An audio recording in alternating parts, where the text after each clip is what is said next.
టెహరాన్పై America, Israel సంయుక్తంగా జరిపిన వైమానిక దాడిలో Iran supreme leader Ayatollah Ali Khamenei మరణించిన తర్వాత సీనియర్ మత గురువు అయతుల్లా అలీరెజా అరాఫీ తాత్కాలిక సుప్రీం లీడర్గా బాధ్యతలు చేపట్టనున్నారు. ఈ మేరకు ఇరాన్ ప్రభుత్వ అనుబంధ వార్తా సంస్థ ISNA పేర్కొంది.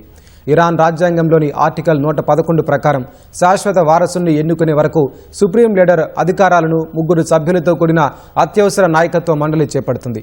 గార్డియన్ కౌన్సిల్ నుంచి ఈ మండలి సభ్యుడిగా అరాఫీ నియమితులయ్యారు. ఇప్పటికే ఈ మండలి సభ్యులుగా నియమితులైన ఇరాన్ అధ్యక్షుడు Masoud Pezeshkian, chief justice Gholam Hossein మొహ్సెన్తో కలిసి అరాఫీ ఇరాన్ పాలన బాధ్యతలు నిర్వహిస్తారు. గతంలో కేవలం ఖమేనీకి మాత్రమే ఉన్న అత్యున్నత అధికారాలను ఇప్పుడు ఈ 3 కలిగి ఉంటారు. మతపరమైన సుప్రీం లీడర్ సారథ్యంలో ఇరాన్ పాలనా వ్యవస్థ ఉండటం వల్ల ఆ 3లో ఏకైక మత గురువు అరాఫీ కావడంతో ఆయనే తాత్కాలిక సుప్రీం లీడర్గా వ్యవహరించనున్నారు. 1959లో జన్మించిన 67 ఏళ్ల అయతుల్లా అలీరెజా అరాఫీ ఇరాన్ మతపరమైన అధికార కార్యక్రమంలో అత్యున్నత స్థాయి వ్యక్తి. తాత్కాలిక నాయకత్వ బాధ్యతలను చేపట్టడానికి ముందు ఆయన ఒకేసారి పలు కీలక పదవులు నిర్వహించారు.